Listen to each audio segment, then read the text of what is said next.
Hey up and welcome to episode G of the Temple of Bleh. It's yet another entry into our History of Roadrunner Record series. This episode is with Garry Pepperd of the band Jaguar. Now Jaguar were one of the first signings to Roadrunner Records in the early 80s. They initially had their first album out on Neat Records entitled Power Games, and it was the follow-up this time that would be on Roadrunner Records. So myself and Garry talk about the story of Jaguar's relationship with Roadrunner Records, some of the ensuing activities of the band, including the resurrection of Neat Records in the late 90s, various navigation of licensing arrangements and things like that. It's a good chat. It's mentioned towards the end of this podcast where you can find all the Jaguar stuff, so I'll plug it up top just so everyone's aware. The YouTube channel for Jaguar is now like the centralized point where you can find everything, including all the records, live footage, other information. Basically what Garry and the guys have done is backfilled the YouTube channel as the very much the encyclopedia entry for Jaguar in the lexicon of metal and music. So yeah, it's a great chat, and I appreciate Garry giving his time 2 weeks ago now. Anyway, nonetheless, you'll enjoy this one. 1, 2, fuck shit up.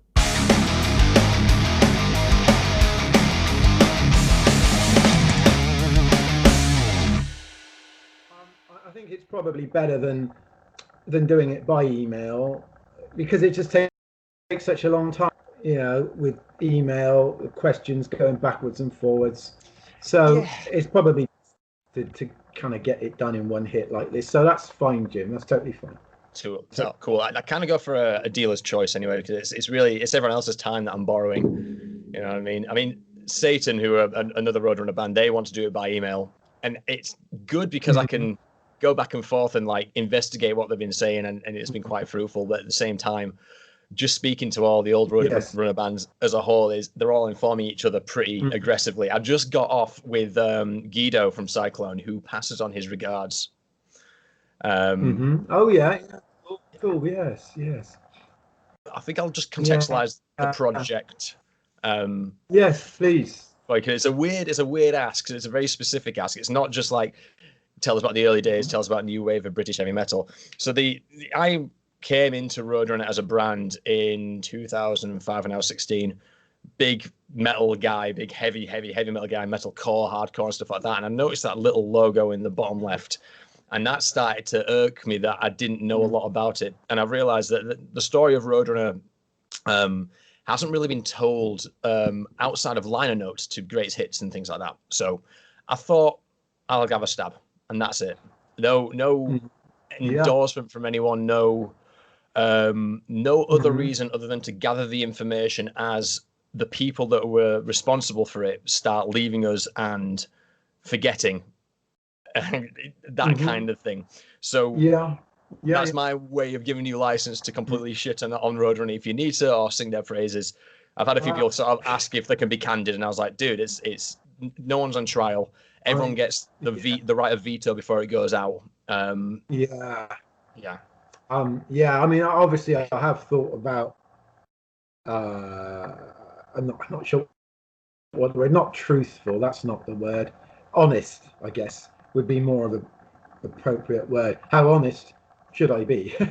I guess that's probably what everyone said to you. Well, even honest, that's not the word either. I don't know. But, you know, I will be as honest in terms of, you know, what I remember in terms of, you know, how it was. Yeah, I mean, the big ask is the fact that it was nearly 40 years ago for a lot of the people I've been talking to. Quite, yes. Yeah. 84, for us. Yeah. 1984, 85. Yeah. So, yeah. Right, I'm going to jump into it. I've got 10 questions, but obviously we'll go down rabbit holes as we see fit, and they'll probably start answering themselves after a while. I actually like Jim. Cool, man. Jaguar. I find it hilariously ironic that the opening track to Power Games is Dutch Connection, given that you end up on Roadrunner, which is a Dutch label. Was that... This is less of a question about Roadrunner. Just I think it was quite funny. But you've recently cited, I say recently, you've always talked about Holland being like it was almost the first home for the band. That's right. Yes, it was. Absolutely. Did that inform Roadrunner in any way, or is it just a complete fluke? The fact that you ended up on Roadrunner, which was obviously within 50 miles of where Dynamo Club is Yeah. and all that stuff. Well, I mean, our first our first contact with Roadrunner, well, not our contact, but in terms of the band's contact, was through Power Games. So this is, and this was obviously before, I guess, kind of 2 years before we kind of signed with Roadrunner. It was with Power Games, and we kind of had involvement with them because they were distributing Neat Records, of course, who we were with Power Games. They were distributing Neat's stuff in Holland. I don't know if I think the Benelux countries. Absolutely, that was their first foothold. It was very much like Case going. He had like 20 years of experience within working for Polygram, and he basically broke away from them when the disco bubble burst and said, "All right, guys, to the world, I'm going to do the heavy lifting. Give me your weirdest shit, and I will distribute that to the weirdest people within Benelux." And that was how he got his foot in the door. You talk about Case Vessels? Correct, yeah. Ah, yes, yeah, and he was kind of. I say he was our man, but I actually never met the guy. I must admit, I never met him, but he was the person who signed us and stuff. Which is weird considering we never met him. But yes, so our first involvement with Roadrunner was as distributor for Neat's stuff in the Benelux countries. And I mean, other than that, we had no contact with them. It was just simply, on the back of the album sleeve, it said, distributed by Roadrunner, various other distributors in Europe. So that was it, really. And it really, I suppose at that time, this was 1983. Yes, 83 Power Games came out. So we were aware of them, of course, aware of the label and the fact of their distribution. But I mean, other than that, that was it at the time. Cool. So that was our kind of first contact with Neat. Sorry, oh my God, I'm speaking Portuguese. I'm sorry, I get confused. I meant sorry, not the scuba. So our very first contact, 83. So it was 83, just as distributors for the Neat stuff. Yeah. So do you want to know about how we kind of came in contact with them properly, as it were? Sorry, what was again? Ask me again. The question was the Dutch Connection, the song. Was that written about that Holland's love for the band, and was there a link there between the contact with Roadrunner, or is that just pure coincidence? Cool. Yes, total coincidence. I mean yes, we wrote it because Holland was the first country that really took us to heart and stuff, which again was kind of almost a fluke. Because we were kind of slogging around England and wherever, playing pubs and all kinds of things, to not, depending where it was, but not a great amount of interest. But the Holland thing kind of came again as a fluke. It was we did a demo tape, in those days. This was not 1980, 81. Just a demo tape to sell at gigs, and I remember we kind of naively sent. Like a photograph and a letter to Sounds, remember the music paper Sounds? That was going at the time, saying, "Oh hi, we're Jaguar and we've got a demo tape out, and if you would mention it, that would be really nice." And they did, they published the picture and the little kind of write up in the address to get the tape, which was my mum and dad's address at the time, and it kind of went from there. And for some kind of strange reason, there's some Dutch kind of fans, or they weren't fans of the band, but kind of bought it, and it kind of snowballed really just from this Sounds kind of innocent little letter we sent. So in terms of Dutch Connection, no, it had nothing to do with Roadrunner. It was simply as our tribute to our Dutch fans, because we went from playing in UK pubs to kind of going to Holland to crazy, fantastic fans. And we were like, my God, we're completely shocked by this. And it was amazing. And, I got so many Dutch friends. And it still remains true now, when we go to Holland. It's brilliant. It's fantastic. It's like coming home. Yeah. But so no, nothing to do with Roadrunner at that point. just a delightful coincidence. Yes. So life rolling out. Yeah, I love when Yeah. stuff like that happens. Yes. So you start out on Neat Records, which I need to look into because it's just up the road from. Well, the stomping ground was just up the road from me, and there's a close relationship with Roadrunner and Neat for the reasons you've said, mostly distribution related. But a lot of bands seem to. There's quite an incestuous relationship. I know Satan are, by rights of geography, should have been a Neat Records band, but they ended up being Roadrunner. Things like that. Yeah, I mean, Neat was primarily a northeastern English thing, because I mean, there were odd bands like us. I mean, obviously we're from Bristol, right in the south, but a lot of the bands were kind of local bands, weren't they? Raven, Fist, Tigers, like you said, Satan maybe should have been. Yeah, Venom, yes, of course.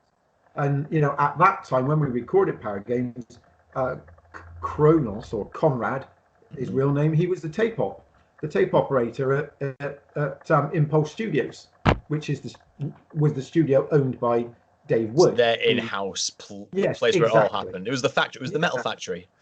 It was at the time, yeah. So I don't know. It was kind of a northeastern phenomenon, I guess you might call it.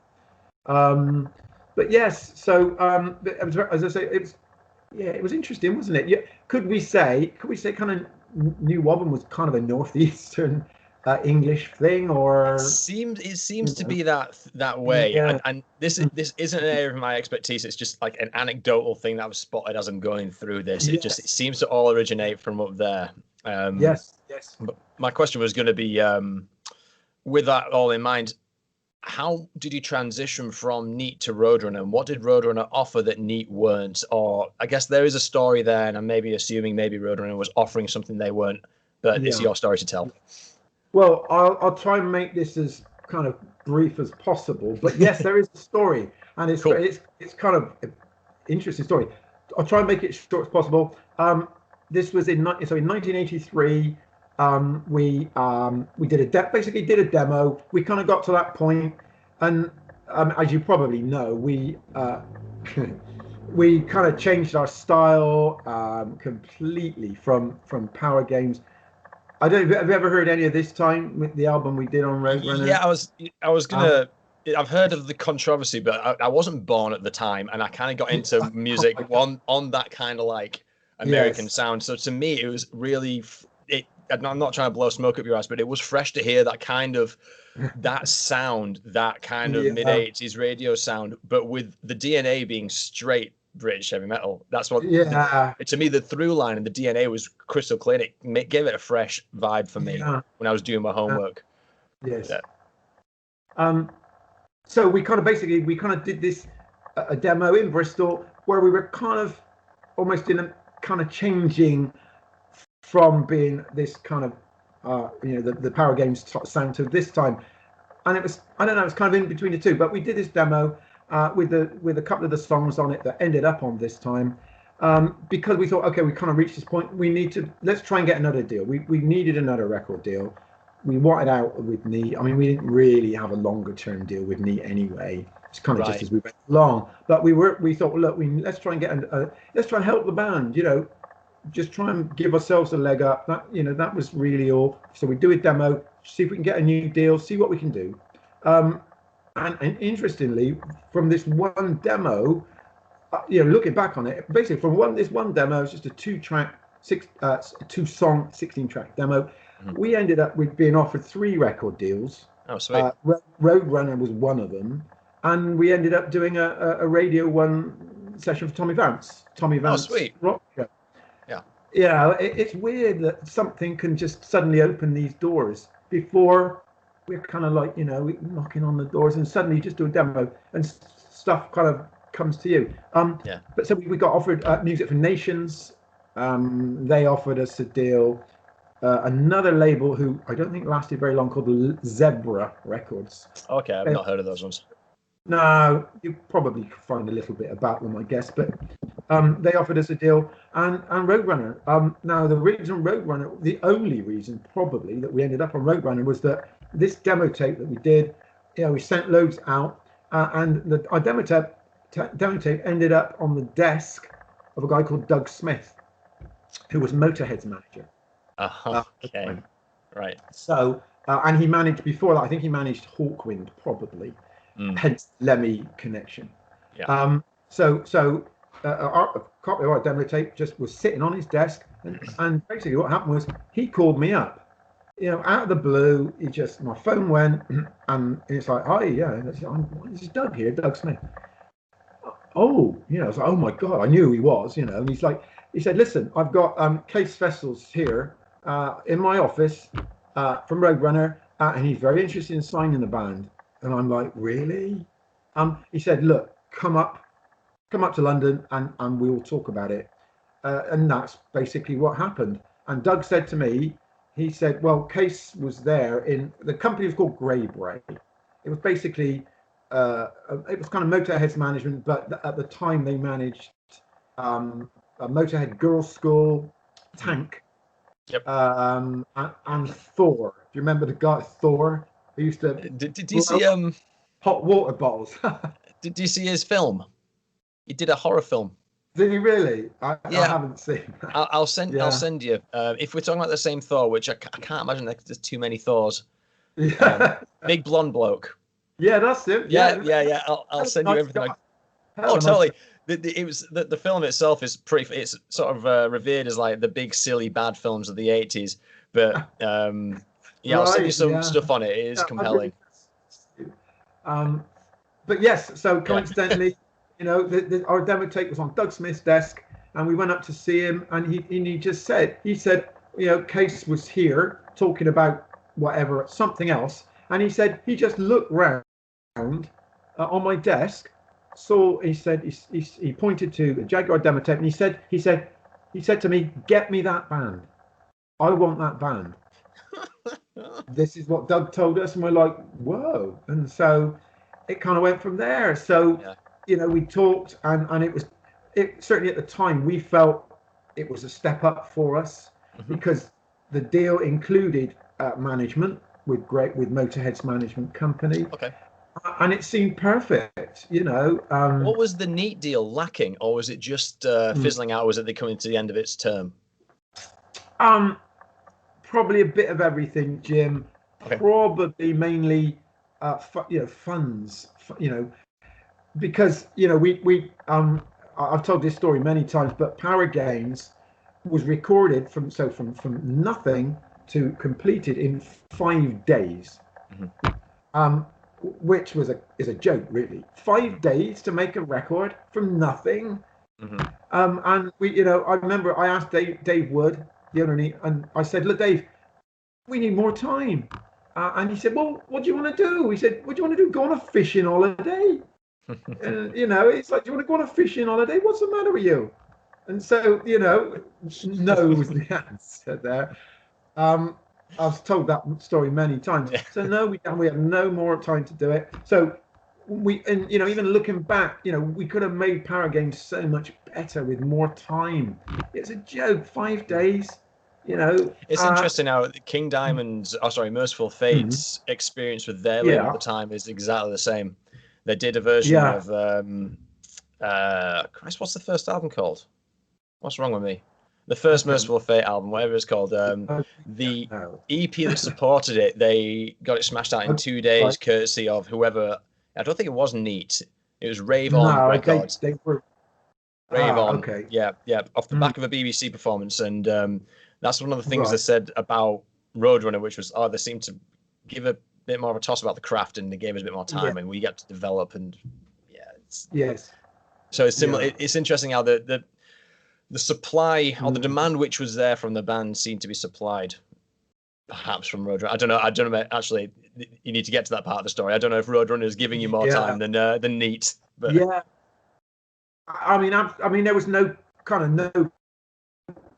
in terms of budget, album recording budget, and things. There was no comparison. They were giving us much more time. A week of pre-production, for example, which we did, and I think we probably did it in about 3.5 weeks, maybe 4 weeks. But again, pretty quick, of course. But even so, quite luxurious, if you like, in terms of time. So much more time. Just the whole thing was better. You know, the management became part of the deal as well, and publishing as well. You know, publishing deal with Motor Music. So it was like just fantastic. You know, we couldn't turn that down. So we were in a kind of, you know, at that point, you know, before we started the recording and stuff, we were all full of hope. It was like wonderful, brilliant. You know, this could be our big chance. You know, our big sure. opportunity. But there is a kind of amusing story here. So Case obviously didn't listen to the demo tape. Put it like that. Okay. So he, you know, they came up with the money and everything was all cool, but he did not know or did not realize that we'd kind of changed our style. To cut a long story short, halfway through the recording, he showed up and said, "Okay, quite reasonably, I want to hear what you're doing. You know, we're spending his money. You know, and fair enough, he wanted to hear what we've done." And so we were told, oh guys, you know, go around the pub. You know, so it's just the guy who's producing it said, I'll deal with him. Just go around the pub for a few hours and come back. So we did that. We came back from the pub to the studio, and we were the guy was freaking out. He said, "Oh my God, it's off. Everything is off." We're like, what do you mean? He said, "Case hit the roof."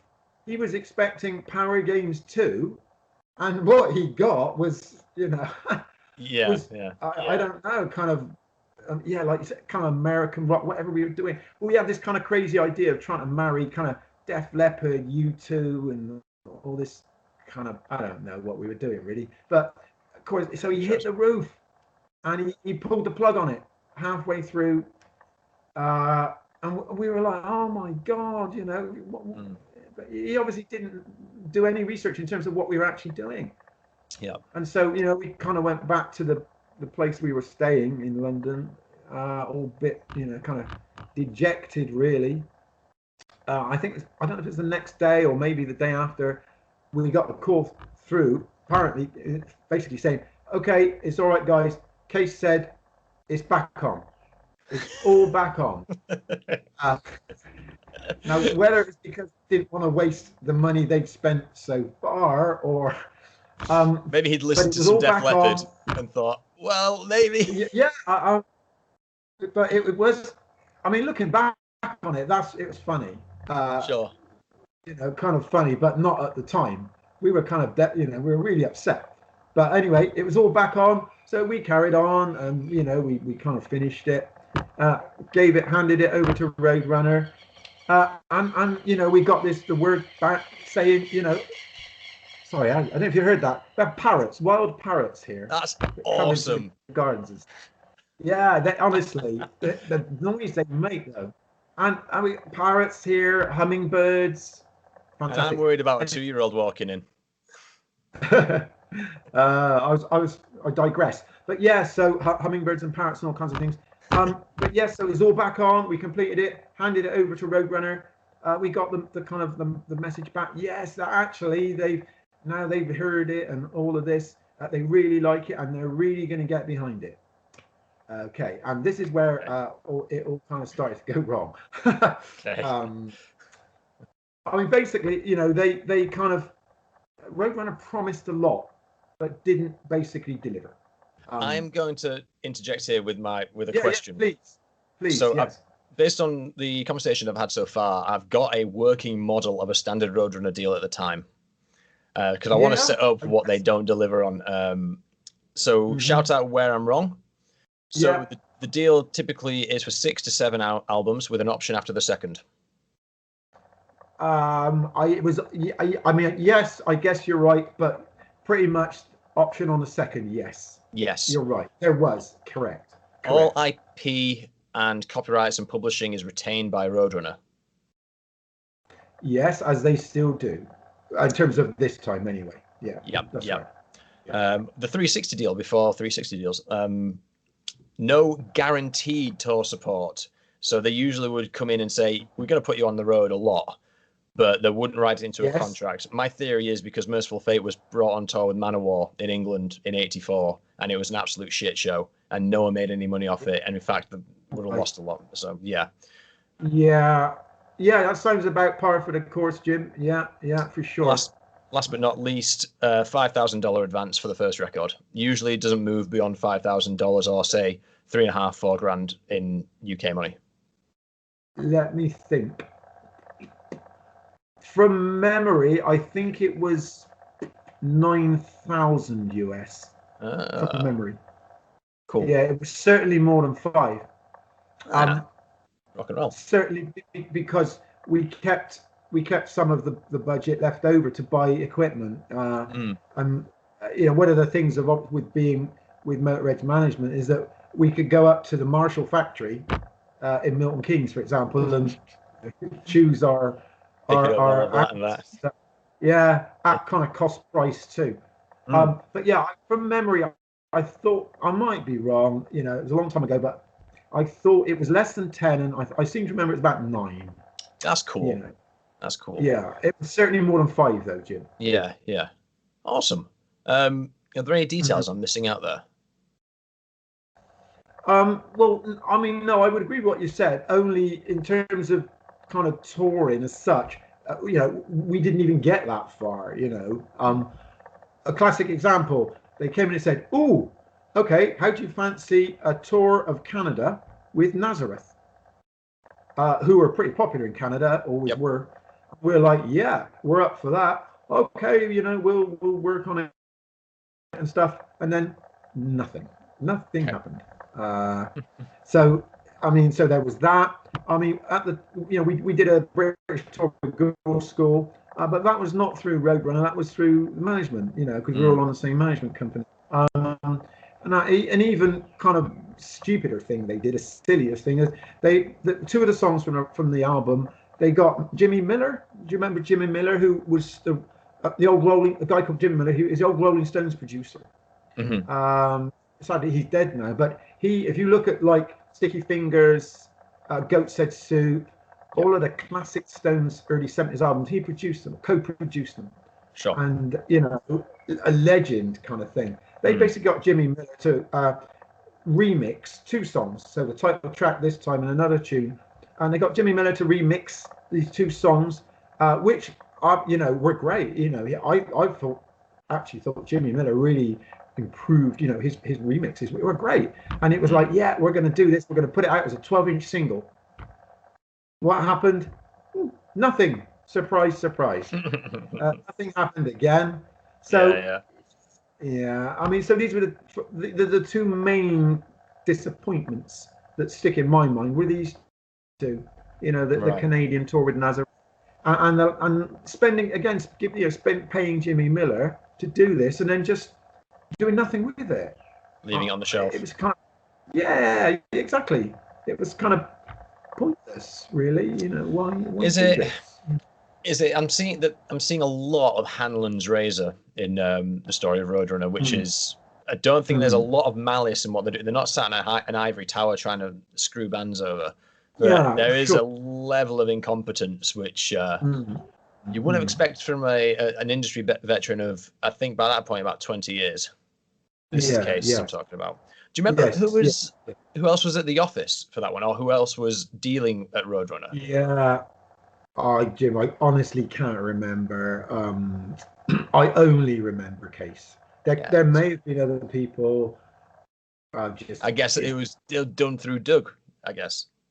It's gone. But yes, exactly right. Exactly. That's why we didn't have kind of direct contact with the label. Yes, exactly. It went through Doug, which was their job. So, but yeah, that was the kind of 2 main disappointments, and we just got more and more disillusioned, waiting all the time, and anyone's going to get fed up in that situation. Yeah, I mean, fair dues to them. They did push the album. I believe I'm just looking at the Discogs for it now. They definitely got Europe, US, Canada. I believe there might have been some Russia in there somewhere. I mean, it came out on in Attic Records in Canada. Attic I think probably Anvil were on Attic first of Yes. all. Yeah, decent label. Yeah. I got no. I know it came out. I've got a cassette actually of the Attic version of the album. But yeah, it did come out. Yes, of course it did. In terms of I got no problem with that. It's just I mean, the thing was, Jim, at the time, we in terms of reviews. If we talk about reviews briefly, we unfortunately we lost all of our kind of the original the pre-thrash type fans, if you like, the fans of power games and stuff. We in looking back, we made a kind of a hell of a mistake, if you like. We're just completely naive. We never thought, changing our style would if you like, would be, I don't know, would kind of kill it for us in one way. But when we kind of changed our style, there was no, people have said to me over the years, the classic, you sold out for the money. And I say, well, money, you're not making any money. And it wasn't that wasn't the case at all. There was no cynical, let's be more chart friendly, type thing. And there was none of that. We were just simply like, I don't know, 22 years old, and we just simply, I think by accident, kind of wrote a more melodic song, and it was a much better song. And it was like, whoa, wow. It was simply like that, naive, young kids. Whoa, my God, what have we done here? There's a song, it's got a hook. It's got a chorus. Wow, we love this. And we just wanted to do more of it. That was all. There's no great plan, You can't account for people, though, can you? No, and I've explained this to people that there was no sellout, no nothing. This is what it was: a bunch of kids having fun. So how did so once we get to the time when the album's out and you're getting sort of mixed communication from the label, how does it fizzle out? And you didn't get to the second album, The Option, so did you have to buy out the contract? What's the story there? There's another funny story coming up, Jim. Funny story alert. There's always a drama with Jaguar, or there was always a fuss. But just quickly, I would say another thing that Roadrunner did not do was capitalize on the great reviews the record was getting. Kerrang! Magazine at the time, they gave it a brilliant review. It was a fantastic review, and we kind of shoved it in their face. Look, do something with it, but they didn't. But so they, it was getting with good reviews all over, and they did nothing with it. But what happened was, so it kind of just, we got fed up with it, and in the end, we said to management, look, this is ridiculous. We're kind of still writing songs, but Roadrunner just doing nothing, messing us about. So stupidly, as many people have told me, we decided we want out of the Roadrunner deal. We want out. We don't want to be with them anymore. They've done nothing. We need to find another label. So Grave Ray Management Company reluctantly went back to them and said, look, the band's not happy. They want out the deal. But then basically what happened, Roadrunner came back and said, no, we want to do another album. So they wanted to exercise that option. Much to our surprise, I must admit, we thought they'd probably go, best if we, go our separate ways. And that's what we're expecting.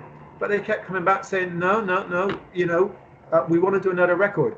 And, the stupid thing was, the more we complained and said we want to leave, they kept upping the budget. Oh. Okay. Yeah. Not on paper, of course, just telling you over the phone. Yes, well, exactly. As is a gentleman's arrangement, as it were. But it was a kind of a very strange situation again.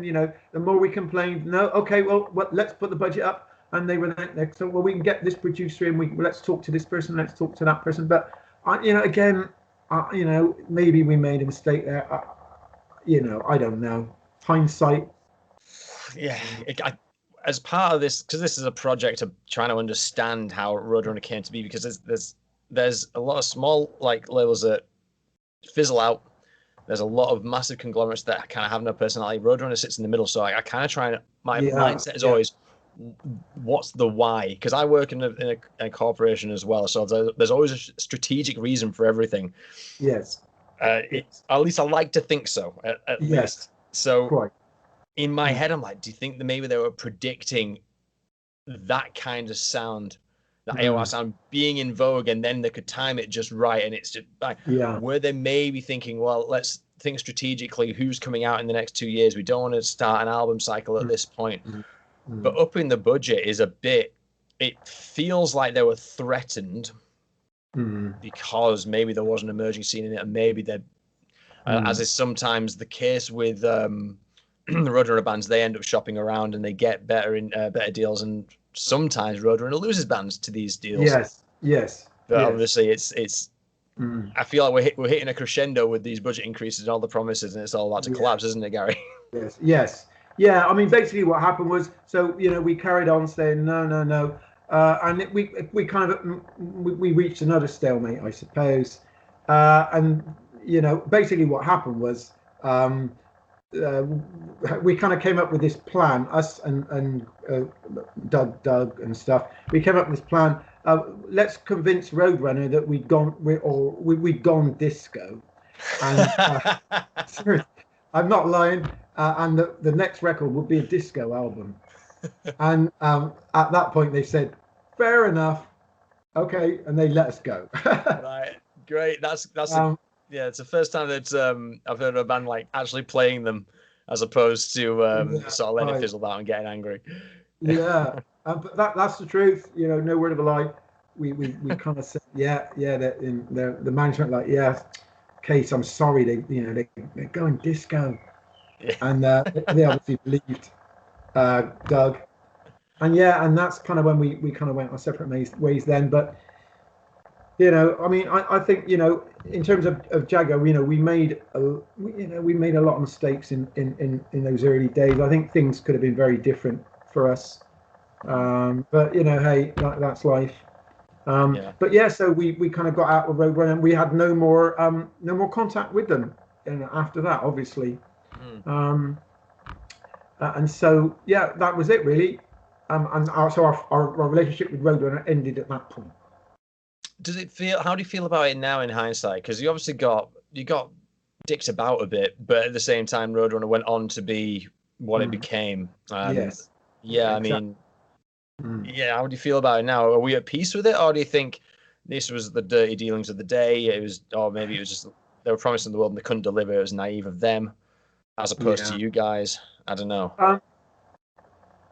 I mean, yeah, I suppose if I bothered to think about it seriously, I'm probably still a bit annoyed about it. If I certainly don't spend time. Oh God, kind of, yeah. oh my God, and if I've had a few beers, I don't start kind of getting upset about it. But yeah,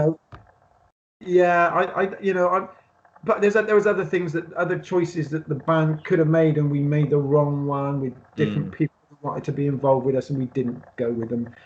It's just another one, maybe the wrong decision. I don't know, but I don't know, Jim. It's just I got to live with it, and that's that.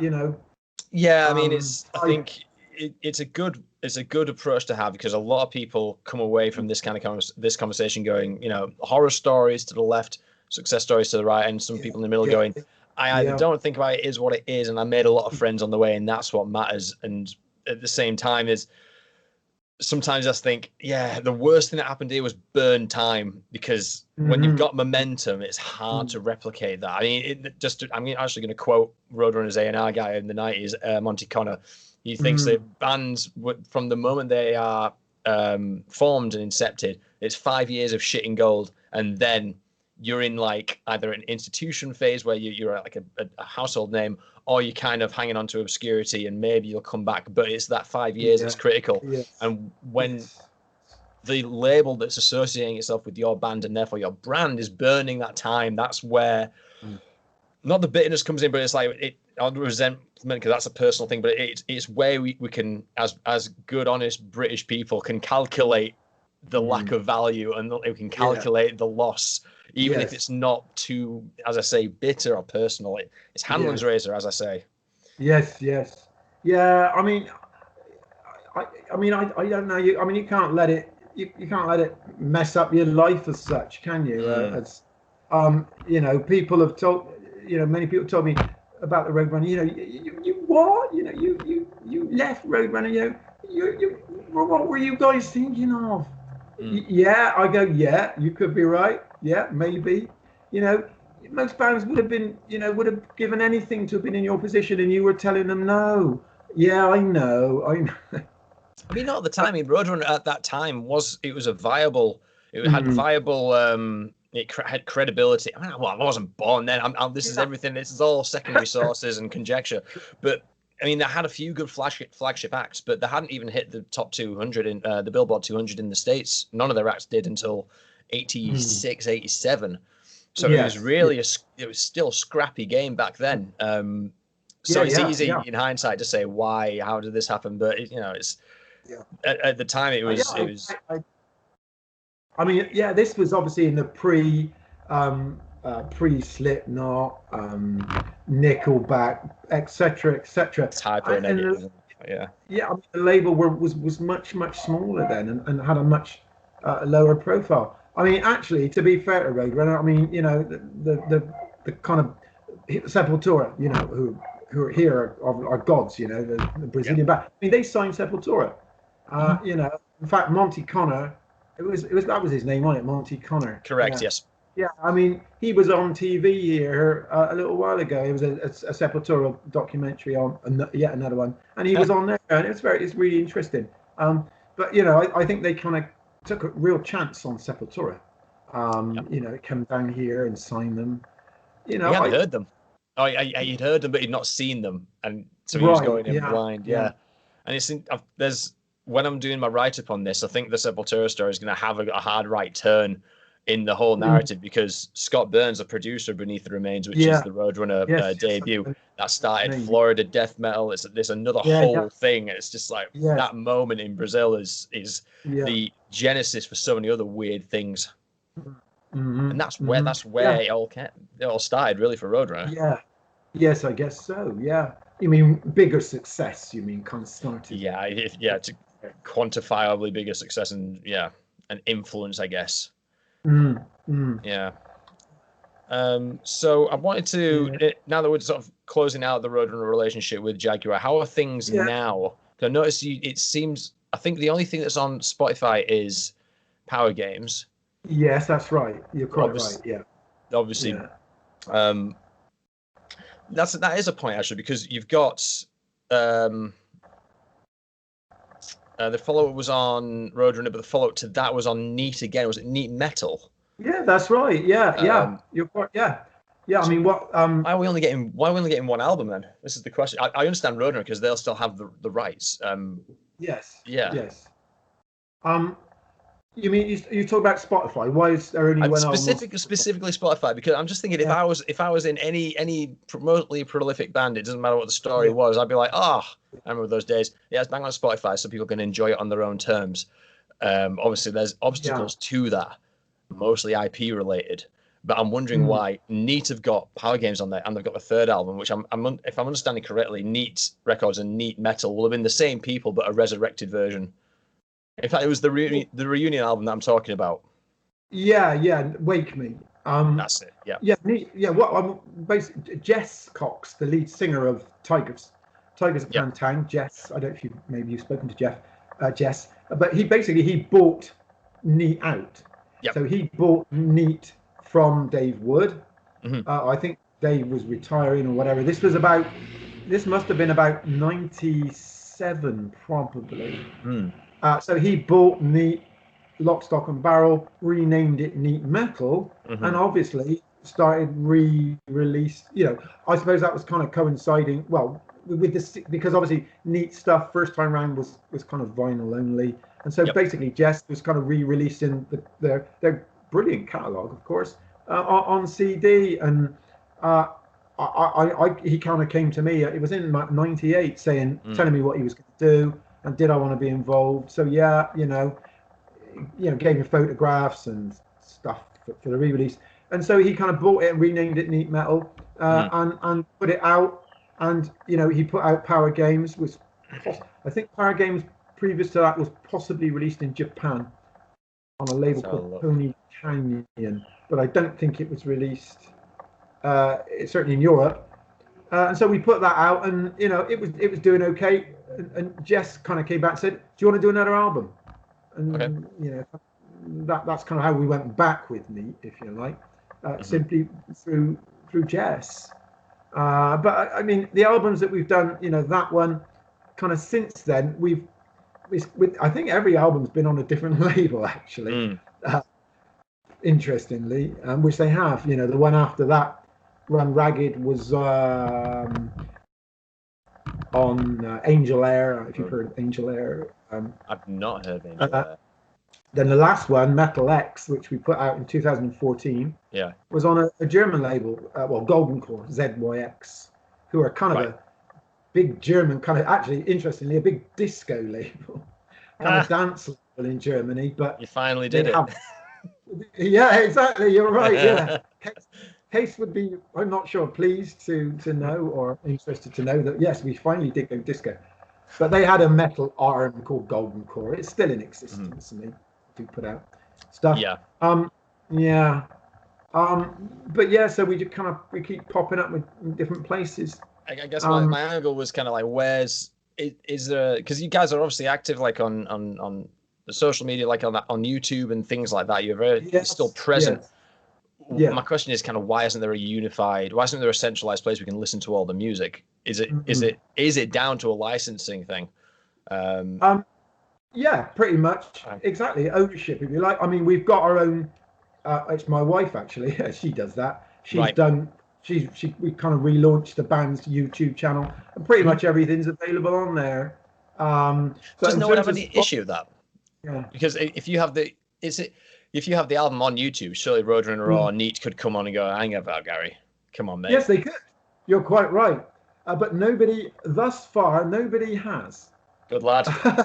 So I'll tell you a slight aside. I did just because I want to meet this experience with my experience, because when I was writing this, I was I got to 1987 when Roadrunner opened up in US, and they created a few imprints, one of which was called HORR Records. And that dealt with primarily hardcore records. It was very short-lived, but I thought it was kind of a good poignant story. So I wanted to celebrate it by doing like a live stream or something, listening to all the songs and the albums, because there weren't many, just getting hammered and talking about it. So I thought, how do I do this safely? Because there's been a lot of controversy about music online over the summer since the pandemic, because everyone's taken to Twitch to play music, and there's a lot of fear-mongering about copyright takedowns and things like that. So I thought, all right, Roadrunner, HORR owned by Roadrunner owned by Warner, Warner's licensing arm, Rhino. I need to contact Rhino, drop an email saying, I'm thinking about doing this thing, just a bit of a laugh. How do I license out these songs for just a night or something like that? They came back and said, don't know what you're talking about, have 10% off our shop. So like, all right. So I think there's to your activity, I reckon there's a lot that flies under the radar that no one really... no one litigious enough to chase. I mean, not only that, Jim. All we've done is kind of pulled it together. I mean, everything we've ever done was been on YouTube anyway. It's not like it wasn't there. I mean, all we've done is tried to kind of make it not official, but at least in the same place, centralized to an extent. Exactly. Cool. And lyrics. We made a point of making sure the lyrics were there as well, just trying to give fans whatever a better experience. But yeah, I mean, I hear what you're saying there. I mean, as regards Spotify, I mean, we've only just recently, since maybe 4 or 5 weeks ago, kind of created took control, because interestingly, someone else had control, which I find rather odd, of our artist Spotify account. And when we kind of went to Spotify saying, hello, this is us. And they said, oh, no, someone else controls that. And we're like, what? Really? Because, and so, we had to prove to Spotify what our right was for the Spotify Jaguar channel, if you like, whatever. Obviously, we gave them the facts, and they went, yeah, that's fair enough, it's yours. So we've kind of our Spotify account we kind of gained control of, but we have since gone. That's the first thing we, as you just said, was we said to ourselves, well, where's all of our other stuff and why isn't it there? And they've told us that we can't, because of copyright. I can't just say, here it is, let's get it up there. Yeah. So, short story, cut it short, if we want this time up there, it has to come from Roadrunner. They have to do it. Spotify will not accept it from me, unfortunately. Yeah. We have tried. That's a shame. Yeah. It gets to a point, though, where the returns will be diminishing. That's the problem with that kind of thing. Yes. Which is a shame, but yeah. When I was speaking to Guido from Cyclone earlier this evening, we were having the same conversation, and he was saying, well, in where we are in Belgium, it's actually legal to have rights in perpetuity. So, especially if the right belongs to someone who isn't the author. So that's the route they're going down. I don't know what the case would be in Brazil or where the songs would legally be, perhaps the Netherlands, given the timing. I don't know. But I find, again, because I'm dull, I could be asking about like what was it like backstage at Dynamo and things like that. But I'm outside going, licensing's fun, isn't it? Well, I think interestingly. Sorry, I was just saying, Power Games yet again. I mean, it has come out here in Brazil about 4 or 5 weeks ago. A Brazilian label here, Rock Brigade Records. They got a magazine as well, actually. They've put it out. They, of course, it's like Neat has been sold on and sold on. I mean, so Jess sold it to Universal, right? UMG, the Universal Music Group, and they have. I assume they've sold it. The rights now are held by BMG. BMG Rights Management, or whatever they call themselves. Wasn't RCA part of BMG? I don't know, but it's sure. BMG now. And of course, I mean, I've seen Power Games re-released. I mean, I don't know, 4 or 5 times in the last few years. How many times can you keep really releasing the same album? It's just, it came out. Because if it's doing it in a way, I doubt it's clearly not responding to a particular cultural movement, because I bet there's no alignment there. Maybe it's just at some points every couple of decades, it's like, okay, it's cheap to now throw out as many CDs as possible, so they just hit the button, and then the catch opens up and they grab everything and throw it. Maybe. That's interesting. That it's a good question. I mean, certainly three times on CD. It was released as a vinyl. Well, they're not exclusively vinyl. Got High Roller Records. I don't know if you've ever heard of High Roller. It's a German label. Yep. They put Power Games out on vinyl only maybe 2 months ago.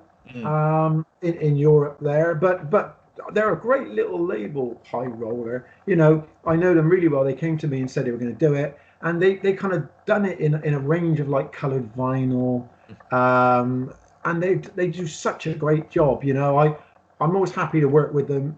I give them photographs that haven't been seen and all sorts of stuff. But they did a limited edition Dutch flag vinyl.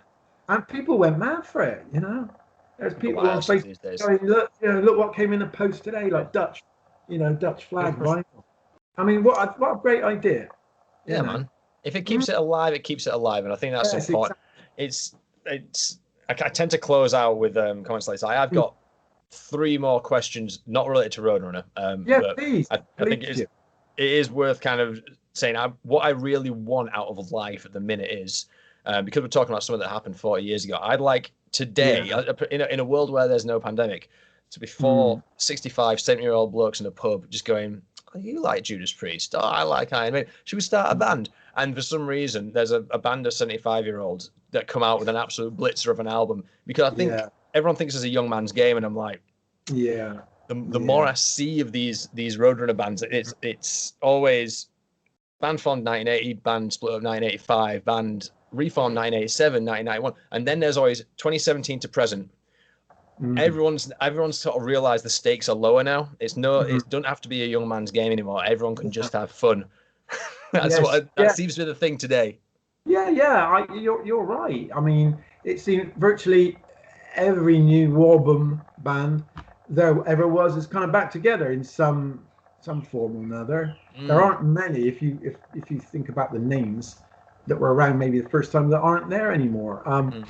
And yeah, we're all older now, and there are lots of these other band members that they're good friends. It's just kind of fun, really. Life's too Um, short to carry exactly. that kind of stuff. It's too much fun. Yeah, the ego bullshit. Who needs that? It's Mm. kind of. But yeah, I mean, yeah. So in terms of what do we want now? You mean what do we? The I just band. think I'm just really just driving a narrative Yeah.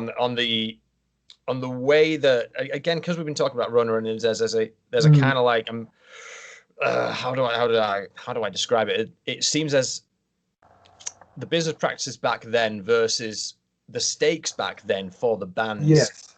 versus Right. Yeah. today, Yeah. which is like the barriers have gone down.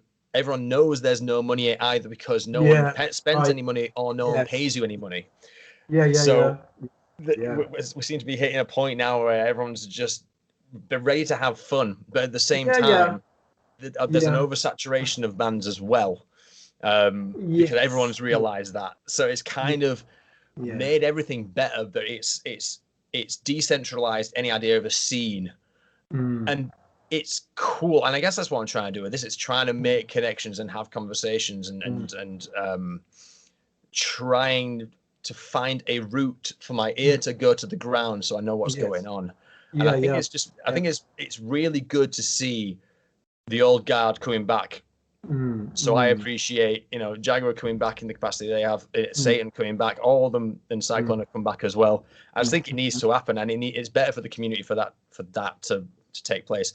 Everyone got yeah. fucked by Roadrunner, so therefore everyone's okay.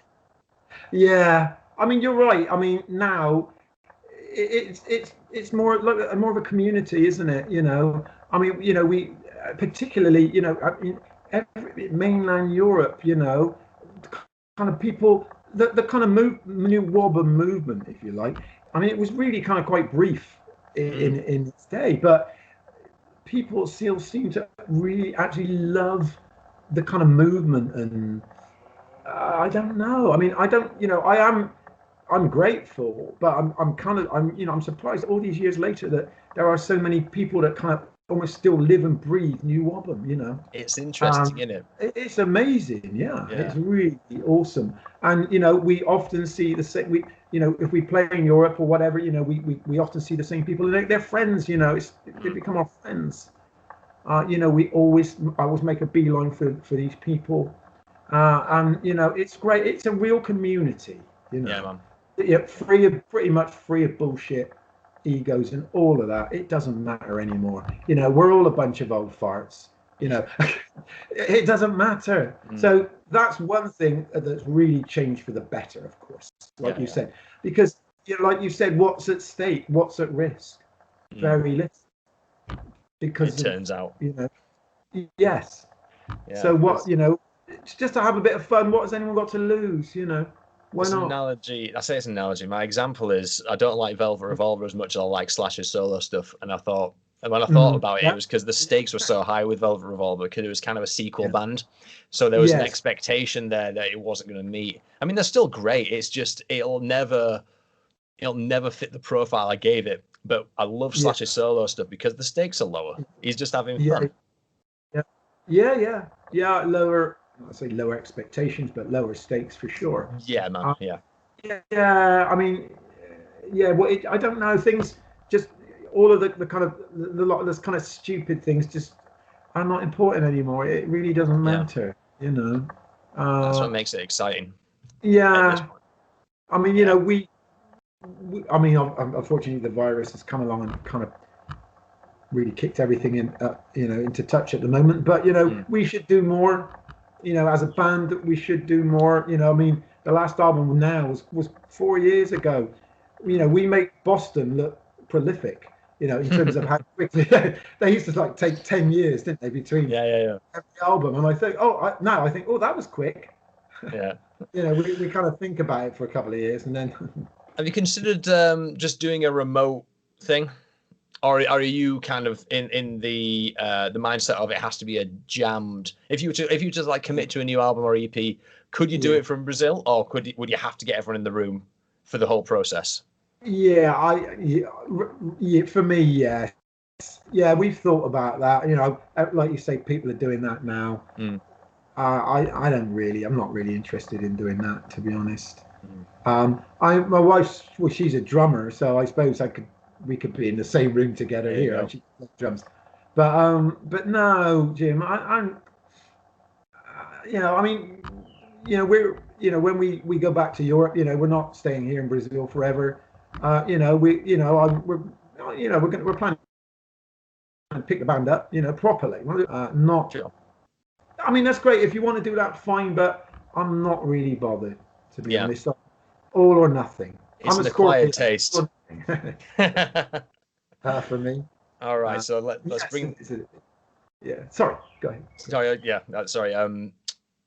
Let's bring this ship in. Last three. Okay. Approaching Halloween. These are random, by the way. That's okay. Completely out of context. Heading into Halloween. Have you ever seen a ghost or had a paranormal activity which is story worthy?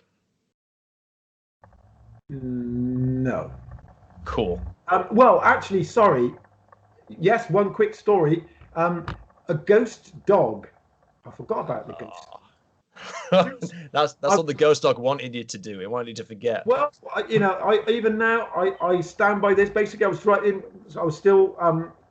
visiting my mum in Bristol at the time, living in Gloucestershire, and I was driving home at night, as I'd made that trip many times. Kind of a not particularly a country road, but it was a kind of mainish road with lights. Mm-hmm. And I would swear on a Bible here, just driving along, and suddenly there was a dog, quite a big dog, just stood there in front of me, and it was so vivid. I held the steering wheel. I closed my eyes. I closed my eyes, waiting for, I don't know, a bang, this bang, because it was a big dog. It was just there, and I couldn't get out of the way. I closed my eyes and waited for, I don't know, bang, whatever. Yeah. It didn't come. And, I brought the car to a screeching halt. No dog anywhere. And, I don't believe that dog could have got out of the way. No. I know it's a silly story, but there was no sign, there was no dog. I spent quite a long time there. These things sometimes stick with you, don't they? I haven't been drinking, haven't taken drugs. It's as clear as day. And I just thought, I closed my eyes and waited for a bang.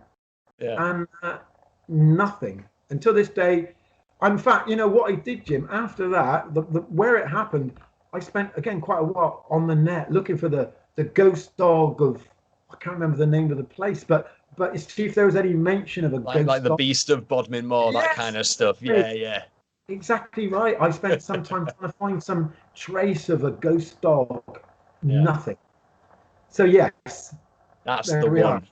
I'm collecting them all. Everyone I'm speaking to, there's got to be more than ghost dog. Ones. No humans, man. Just. In the spirit of keeping the community sort of alive and trying to work through the mud of finding good new music, I'm starting to do like a bit of a section on the podcast just called Tape Trading, where you can tell me about a local band that deserves more attention on your side, and I'll tell you about a local band I think deserves more attention. Over to you. So is there anyone around you that's a local small act that you think deserves all the likes on Facebook and everyone needs to listen to this band?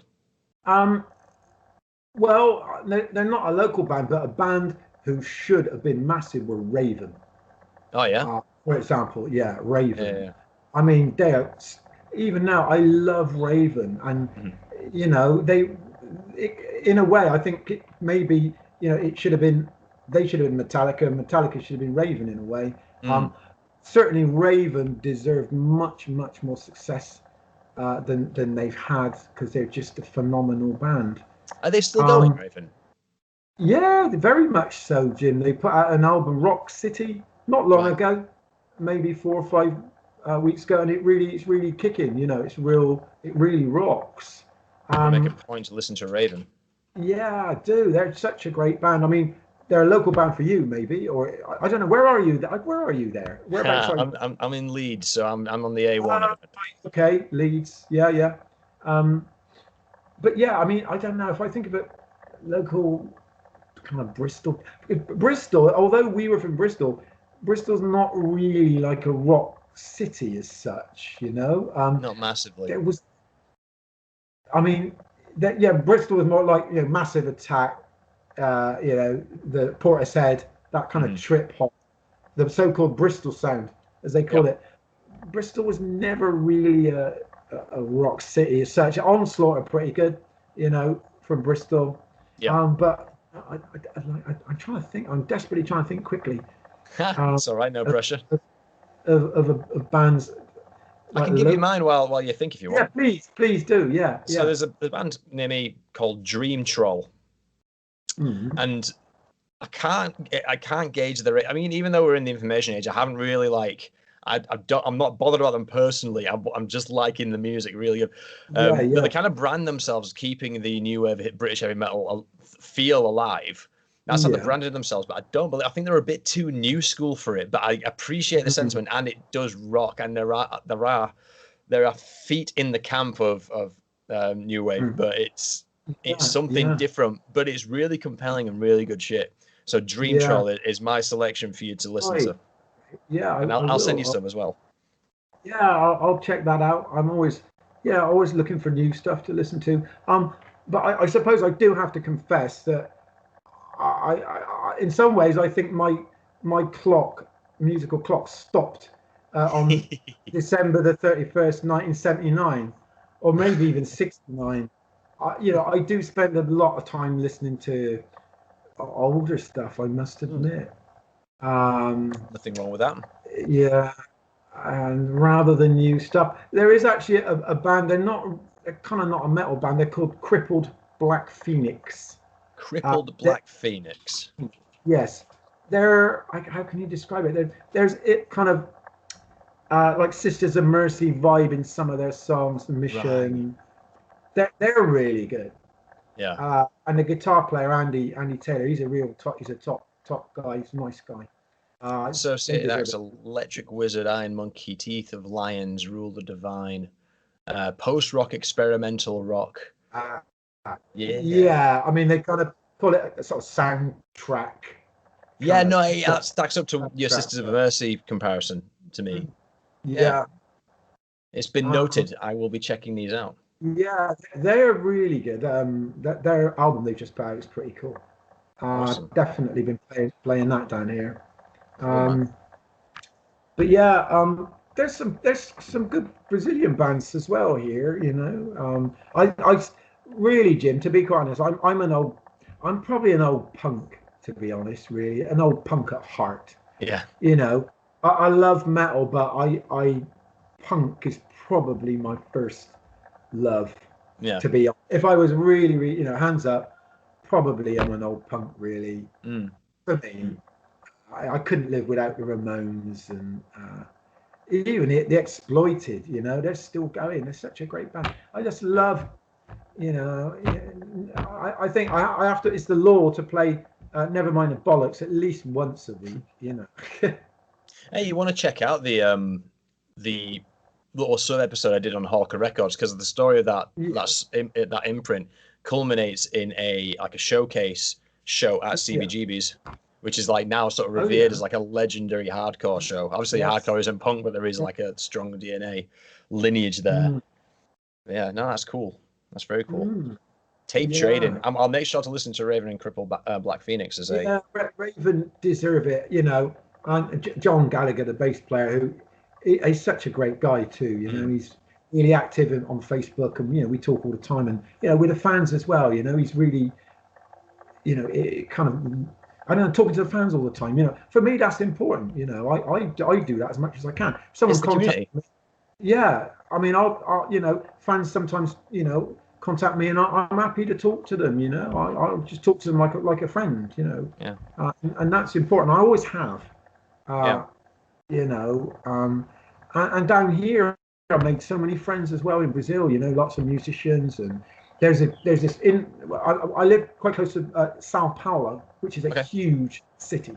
Yeah. And there's basically a shopping mall, if you can imagine a kind of a shopping mall, and it's I think about maybe 5 or 6 stories, but the kind of top 3 stories of this is simply all metal stores, little metal kind of shops.